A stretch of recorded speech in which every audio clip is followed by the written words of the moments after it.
Do I like fly as fuck or cool as shit? You decide. What I decide is that I think the movie Eddington was pretty good. It was pretty good, you know? It's definitely not for everyone. Heavy political stuff, but I think that's the point. For the first time, I started taking notes during a film.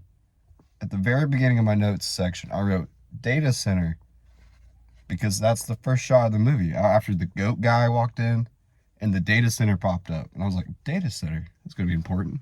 I forgot about the data center. That was the whole point of the movie.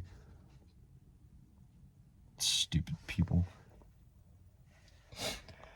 I think the whole point was to make you forget, like, about the data center that they're building.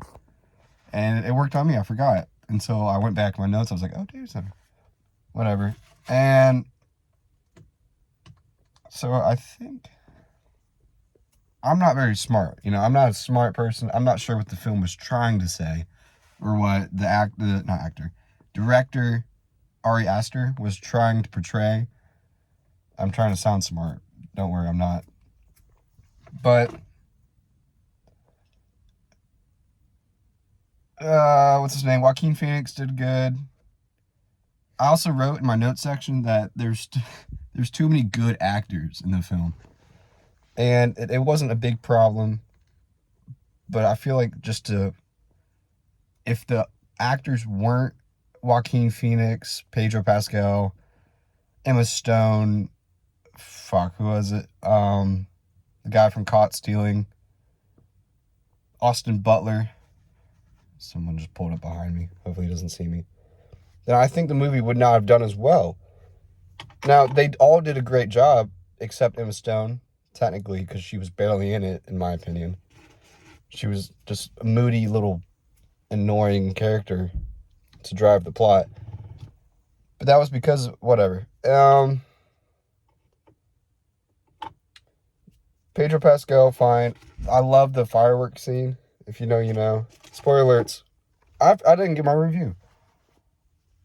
Should I comment down below? No one gives a shit, I know. But should I put the review at the beginning of the video or the end of the video? What I give the starring system. I'm going to start right now at the 4. I'm going to give 4 stars. I'm leaning 3.5 because the first half was kind of boring. I wasn't a fan of all the political stuff, him running for mayor. But the second half, he came out with a machine gun, you know, shoot up the city. Like, everyone was fighting. The fireworks scene was hilarious. I loved it. And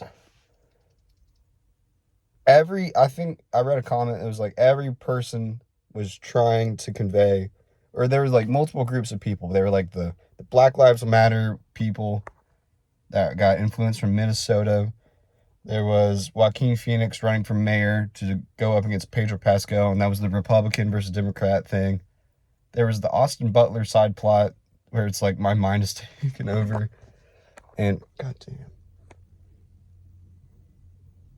I don't want to look stupid. And they all were trying to convey their message, but it was not getting through to any of the sides. And that was cool. I think that's what Ari Aster was trying to say, was that we're all divided, but at the end of the day, this data center is still going to get built, you know. So, from that standpoint, I didn't like the movie because it was not interesting. I couldn't really pick a side. I didn't want to pick a side. And then, you know, Pedro Pascal got shot. And then I was like, wow, hang on, this movie could be good now. Pedro Pascal gets shot. His son gets murdered. Spoiler alert. You already know that. I can't talk about a movie without spoiling it. And then, you know, what's the saying? Balls to the wall. Crazy. You know, everything just happened. But you needed the start of the movie, slow burn, maybe, to make up for the second half.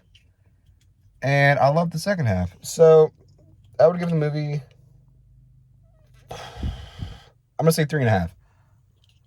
I've been giving too many 4s recently. 3.5 stars. I don't really have much else to say about it. Emma Stone, can't really say she was starring in it. She was not in it that much.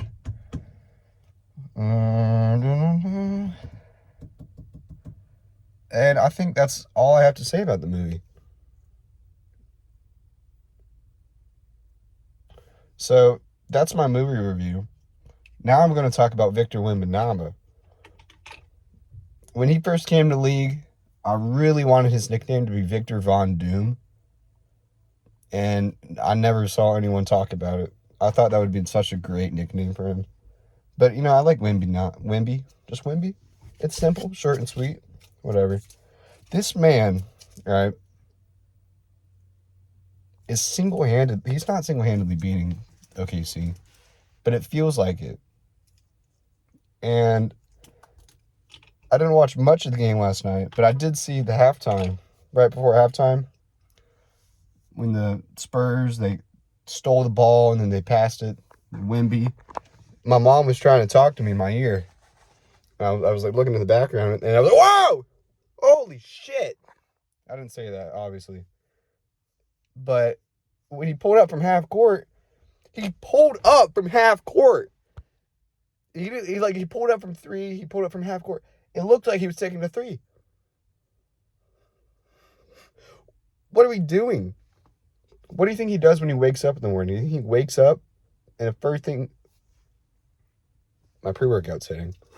You couldn't tell. Do you think he wakes up in the morning and the first thing he does, he stretches? You know, he stretches, he goes, oh, I'm 7'4". Today's going to be a great day.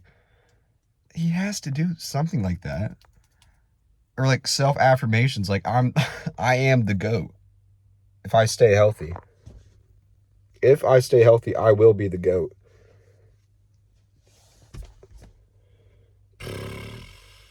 I don't know what happened in the UFC last Saturday. It's Monday. It's Memorial Day. Shout out to all. Shout out anyone.